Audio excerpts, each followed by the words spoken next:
Olá, amigos da TV Justiça, está no ar mais uma edição do Direito Sem Fronteiras. O tema de hoje é a Secretaria-Geral da Organização das Nações Unidas. O secretário-geral representa os ideais da ONU, além de ser um porta-voz dos interesses dos povos. É também o chefe administrativo da organização. Antes de entrarmos diretamente no assunto da Secretaria-Geral, vamos assistir a uma reportagem que conta um pouco da história da Organização das Nações Unidas. A Organização das Nações Unidas nasceu logo depois da Segunda Guerra Mundial.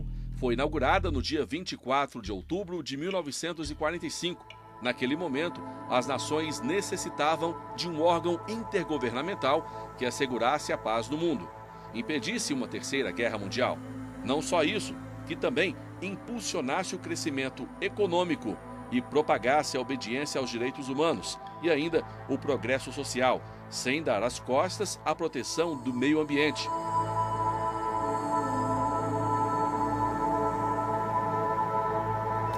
A ONU é composta por 6 órgãos: Assembleia Geral, Conselho de Segurança, Conselho Econômico e Social, Conselho de Justiça, de Direitos Humanos, Secretariado e Tribunal Internacional de Justiça.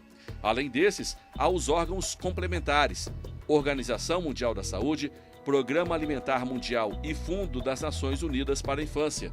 Tudo isso chefiado direta ou indiretamente pelo secretário-geral. E como já dissemos, reforçando o tema do programa de hoje é justamente a Secretaria-Geral das Nações Unidas. Aqui nos nossos estúdios estão o mestre em Direito, Guilherme Del Negro, e a pós-doutora em Relações Internacionais, Renata Mello Rosa. Antes de mais nada, muito obrigado pela presença de ambos aqui para falar a respeito deste assunto, que marca toda a história do século XX e, a se considerarmos, inclusive, as próprias raízes da tentativa de fazer um organismo internacional que congregasse as nações, já a partir da própria Primeira Guerra Mundial, com a chamada Liga das Nações. Experiência que serviu, talvez de certa maneira, em relação aos seus erros para, posteriormente, as Nações Unidas, mas tem se revelado neste século XXI, na verdade, também um desafio diário, praticamente, no sentido de se consolidar aqueles ideais que foram colocados agora nesta reportagem. Partindo de uma perspectiva, primeiramente, administrativa, vamos dizer assim, eu gostaria de perguntar a respeito da figura do secretário-geral da ONU. Qual é o papel específico deste cargo? Eu acho que é uma figura importante, né, emblemática, que com certeza vai liderar todos os processos de construção da paz, de combate à fome, à miséria, de estabelecimento da justiça, da igualdade em todos os níveis. Então tem que ser uma pessoa com carisma, com liderança, com apoio, sobretudo do Conselho de Segurança, que é o órgão mais importante, né, das Nações Unidas, eu diria até do planeta, porque controla guerra e paz no mundo. Então é um desafio imenso, né, lidar com todos os países, com todas as suas diversidades, as suas diferenças, e também lidar com as grandes potências. Elas levam seus interesses para dentro da ONU, às vezes cometem crimes que o secretário-geral tem a função de condenar, mas sempre de uma forma muito diplomática, porque são potências e compõem também uma parte muito importante da comunidade internacional. Analisando do ponto de vista da atuação do indivíduo, é necessário, claro, que ele tenha uma característica que é a diplomacia para lidar com interesses tão diferenciados. Sim. Faço essa pergunta e queria a opinião do professor também em seguida. Uhum. Sim, ele tem que ter... usar da diplomacia e tem que saber quando que instrumentos da diplomacia vão funcionar para cada país, né? Então, às vezes você tem um desequilíbrio muito grande entre os países, às vezes você tem diplomacias que não são muito bem preparadas ou que não estão tão envolvidas assim com o multilateralismo. Então, é muito importante que ele tenha essa compreensão e que ele tenha, sobretudo, a liderança de propor temas importantes para a ONU, como a reforma do Conselho de Segurança, como o aumento de fundos para a pobreza, como a diminuição dos armamentos, o fim da diplomacia secreta, o fim das armas de destruição em massa, ou pelo menos a diminuição. Esses pontos foram colocados, né, pelo presidente americano Woodrow Wilson há quase 100 anos atrás, né, em 1918, no Congresso americano. Infelizmente, ele foi derrotado pelo próprio Congresso americano, mas continuam sendo o desafio das Nações Unidas, tentar trabalhar em prol desses objetivos, convencendo as potências e agregando os países até recém-chegados à ONU, como é o caso do Sudão do Sul, em 2011. Apesar da sua palavra justamente em relação a essa pergunta. Como muito bem falado pela colega, é muito importante a função diplomática também do secretário-geral. Além de ser o funcionário administrativo mais importante das Nações Unidas e de ser porta-voz da organização perante a sociedade internacional, e esse é um papel que envolve várias outras funções administrativas também. Então, o secretário-geral ele envia um relatório anual sobre todos os acontecimentos da organização à Assembleia Geral, e esse relatório ele é bastante importante para avaliar como que a organização vai desenvolvendo suas finalidades. Ele também tem uma grande importância do ponto de vista diplomático, uma vez que ele pode contar com funções delegadas de outros órgãos também.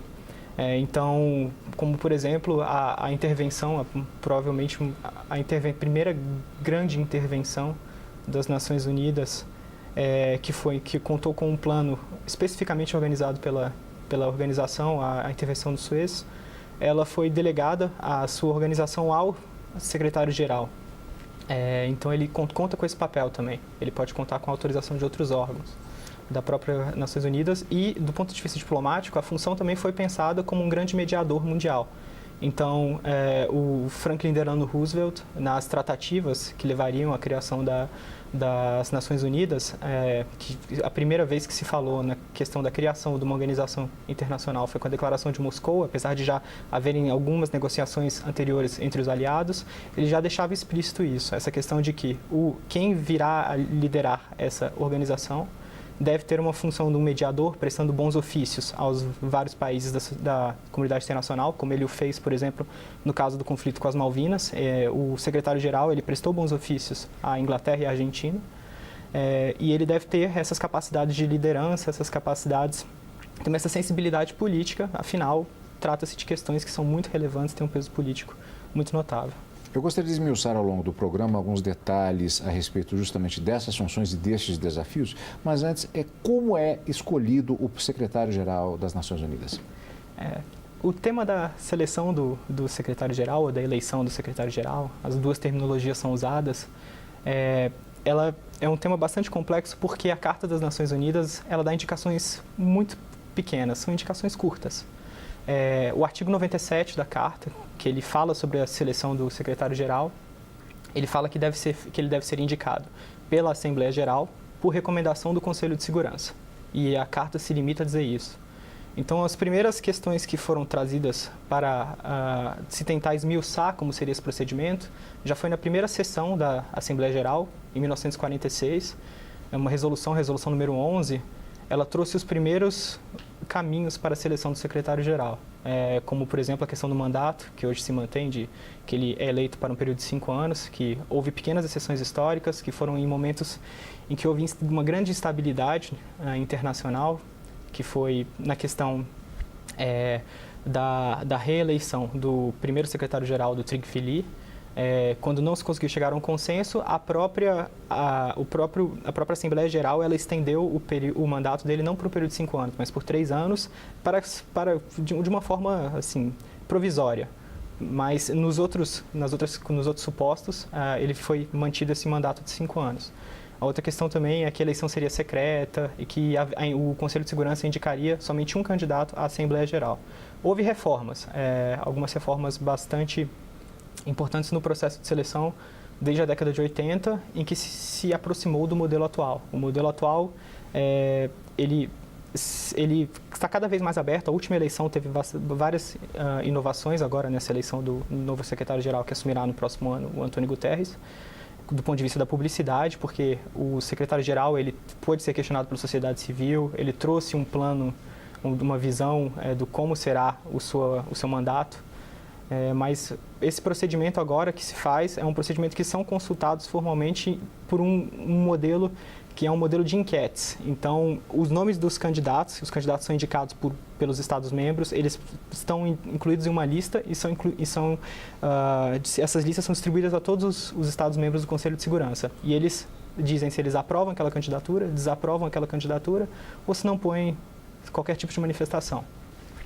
E com base nessa manifestação são feitas várias rodadas de negociação até que se chega a um nome de consenso, para que depois seja feita uma resolução do Conselho de Segurança, que é levada à votação da Assembleia Geral. Quando a Assembleia Geral aprova essa indicação, essa resolução do Conselho de Segurança, ela faz uma resolução própria também para que o secretário-geral seja definitivamente eleito. A nacionalidade do eventual ocupante dessa cadeira, ela influencia nesse processo? É uma cadeira disputada? É uma cadeira muito disputada, nós tínhamos candidaturas, né, países se preparando para isso durante algum tempo, infelizmente não foi possível. E isso é uma questão complexa, né? Eu acho que tudo influencia a nacionalidade, a história, né? É impossível dizer que um líder é imparcial. É claro que é uma tentativa de imparcialidade, mas eu me lembro que na eleição do Ban Ki-moon, que é da Coreia do Sul, despertou uma certa raiva da Coreia do Norte, né? Imaginando que ele, estando no cargo de secretário-geral, ele poderia promover mais sanções ao país, né, vizinho. Então, a nacionalidade, claro, vai despertar algumas antipatias, algumas simpatias, né? E no caso específico desse atual Antônio Guterres, que foi eleito por unanimidade no Conselho de Segurança, né? Então ele já chega com muita legitimidade, né? E claro que as pessoas vão olhar, né? Os países vão olhar para Portugal. O que Portugal é hoje, o que Portugal tem a oferecer ao mundo em termos de construção da paz. É um país que, do ponto de vista dos conflitos armados, tem baixíssima possibilidade de se envolver em um conflito armado, e isso é positivo. Então, é difícil dizer o quão determinante será, mas que tem uma determinação, sim, com certeza. Dificilmente um país em guerra, né, teria tanta legitimidade quanto um secretário-geral oriundo de um país sustentável, estável, com uma tradição de construção da paz, em seu território, sobretudo. Agora, em janeiro, 1º de janeiro de 2017, para ser mais exato, nós temos o encerramento do mandato de Ban Ki-moon, ou seja, a perspectiva de uma nova fase exatamente na liderança da Secretaria-Geral da Organização das Nações Unidas. Falando a respeito deste período e também as expectativas que existem para o futuro, esse será o tema do nosso próximo bloco do programa Direitos Sem Fronteiras, que volta logo depois do intervalo.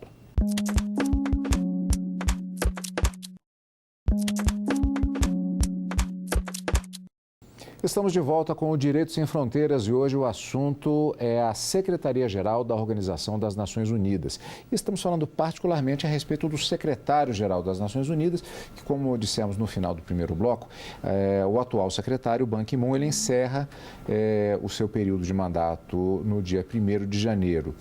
Há um detalhe que é o fato de que ele tem sido cotado como um candidato bastante viável. Muitas pessoas, pelo que nos chegam as informações, falam na Coreia do Sul em votar nele como presidente daquele país. Pode-se dizer que isso ilustraria de alguma forma o desempenho dele frente à Organização das Nações Unidas? Ele tem um legado que possa ser considerado para o futuro? Na sua atuação como secretário-geral, a sua nota é baixa. Porque no momento do seu mandato, a Rússia anexou a Crimeia, sem que o secretário-geral pudesse efetivamente ter uma conversa séria com a Rússia, porque é uma violação clara ao direito internacional. Na sua atuação, aconteceu a guerra na Síria, e é uma guerra devastadora, com bombardeio a hospitais, a crianças, uma fuga imensa, né, de refugiados para a Europa. A crise na República Centro-Africana se agravou muito. Então, do ponto de vista do que ele fez, né, para a comunidade internacional, a avaliação em geral é baixa, né? Mas isso não quer dizer que ele não seja um grande homem, que não seja um grande líder, muito preparado e muito disposto. E, com certeza, ele pode contribuir, eventualmente, para a Coreia do Sul. Isso pode significar que, para a Coreia do Sul, ele eventualmente pode ter bons planos, né? Uma boa estratégia, uma boa gestão. Um ponto muito importante, acho que para o próximo secretário-geral, para quando o Antônio Guterres assuma, é a questão do perfil político, realmente, porque isso já era um ponto que, apesar do Ban Ki-moon já estar envolvido com algumas tratativas com a Coreia do Norte, quando ele ainda atuava junto ao governo da Coreia do Sul, ele não era um ator que tinha um perfil político tão elevado.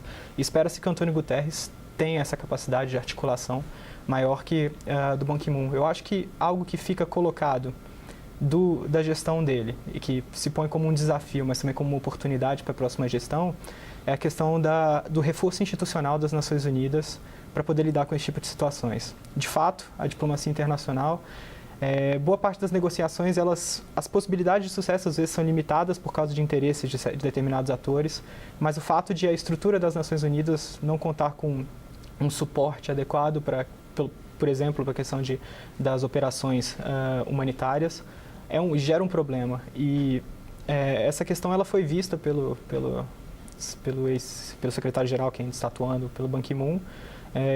Há um plano dele de 2013, um Human Rights Upfront, no qual ele tenta centralizar a questão das atuações humanitárias e ele tenta propor um papel mais ativo para o secretário-geral, de tal modo que haja uma rede de informações das próprias Nações Unidas e que essa rede de informações ela conte com o que ele chama seriam grupos constantes nos pontos em que há possibilidade de um conflito se agravar, um conflito surgir, que haja uma força maior desses agentes que estão em campo e, ao mesmo tempo, que se possa criar uma gestão entre agências. Então, quando chega a um nível em que se constata que pode haver uma crise humanitária, por exemplo, deve haver imediatamente a articulação entre agências, é o que está proposto, e ele propõe a criação de uma nova figura que seria um gestor de riscos. E se deve indicar, então, um gestor de risco para aquela zona, por exemplo, para aquela questão específica que está surgindo. E o secretário-geral deveria estar em contato permanente, tanto com o gestor de risco, quanto com as unidades das Nações Unidas localizadas ao redor do mundo. Se esse projeto vier a ser implementado, realmente ele pode, assim, que ele também fala de uma cultura de direitos humanos para que haja um treinamento mínimo de todos os atores das Nações Unidas, pode ser um projeto bastante interessante para dar maiores capacidades, maiores poderes de ação para o secretário-geral no futuro. Interessante que nós já entramos justamente num ponto previsto, que era a questão das expectativas que existem a respeito da futura gestão de Antônio Guterres. E já aproveitando exatamente esse gancho, há um detalhe que ele é considerado como o responsável por alguns, no meio diplomático, a essa informação, gostaria que confirmasse ou não, no sentido de que ele tornou o órgão das Nações Unidas para os Refugiados, a Acnur, como um dos mais bem-sucedidos e funcionais daquela organização. Considerando que a questão dos refugiados é um dos desafios maiores na atualidade, não apenas por conta da questão das guerras que acontecem particularmente na região do Oriente Médio, mas também pelo fenômeno em si, recentemente divulgado por catástrofes naturais, diversas causas que talvez sejam até menos faladas na grande mídia, mas esse perfil e essa informação fazem com que isso talvez seja uma boa expectativa em relação a essa gestão que começa em janeiro de 2017? Eu acho que sim, eu acho que conta o cargo dele no Acnur, mas conta também a experiência dele como político em Portugal, conta a possibilidade de os países que agora se chamam não ocidentais, que China e Rússia, se sentirem mais representados. O Ban Ki-moon era uma espécie de candidato dos Estados Unidos, então isso dificultava um pouco o diálogo, gerava uma certa resistência também, né? E, claro, há muita expectativa em relação a Antônio Guterres. Ele é um representante europeu, mas não é aquela Europa que tradicionalmente entra em conflito com a Rússia ou cria problemas ou tem passado, né, difícil com a África ou com a Ásia, tem laços na América muito importantes, que é o laço aqui com o Brasil, né, uma prova disso é que o Antônio Guterres já veio aqui em Brasília, na cúpula de países de língua portuguesa, mesmo não estando diretamente ligado à política local, mas como secretário-geral já veio aqui a Brasília, isso dá um certo conforto e uma abertura para se trabalhar temas que eventualmente não tinham muito espaço na agenda do Ban Ki-moon. Acho que esse desafio também de voltar a colocar a ONU no centro do palco é algo bastante relevante agora para essa gestão do Guterres, porque algumas das questões recentemente elas foram levadas por negociações à parte das Nações Unidas. Quando se fala, por exemplo, da questão da negociação do P5+1, a atuação das Nações Unidas para um tema tão sensível não foi determinante para se chegar a uma solução ao problema. E é algo que acho que se espera, tanto por essa questão desse perfil político do Antônio Guterres, que já foi primeiro-ministro de Portugal, alguém que espera-se que vai ter uma capacidade de ação maior do que a do secretário-geral Ban Ki-moon. Eu acho que o que é bastante relevante é que, quando se olha, por exemplo, retomando a questão da seleção desse ano, o que foi interessante foi que os próprios candidatos eles já apresentaram que seriam os seus documentos, suas visões para sua futura gestão. E esses documentos foram circulados pela Assembleia Geral. E eles mostram como se fosse quais seriam as propostas básicas de cada um dos candidatos a secretário-geral. O documento do Antônio Guterres, especificamente, ele é um documento que as principais palavras, expressões, o principal objetivo que ele fala sempre é de fazer um multilateralismo efetivo, e ele faz uma brincadeira quando ele fala a política de desenvolvimento da ONU deve ser sustentada sobre 3 pilares, que é implementação, implementação e implementação. Então, a todo tempo ele fica querendo trazer essa questão de que há atuação, há limites institucionais e que é bastante importante que na gestão dele se resolva essa questão. Eu acho que um problema político que o Guterres pode enfrentar desde o começo é a questão de ele ser justamente um homem e ele ser um componente do bloco da Europa Ocidental. Porque, pela rotatividade, esperava-se que fosse uma mulher da Europa Oriental. E, inclusive, a maioria das candidatas... foi a primeira vez na história que houve mais candidatas mulheres do que homens. Antes só haviam sido levantados 3 nomes de mulheres para secretário-geral, e dessa vez, foram 7 mulheres em algum momento sendo indicadas para secretário-geral por algum dos Estados-membros.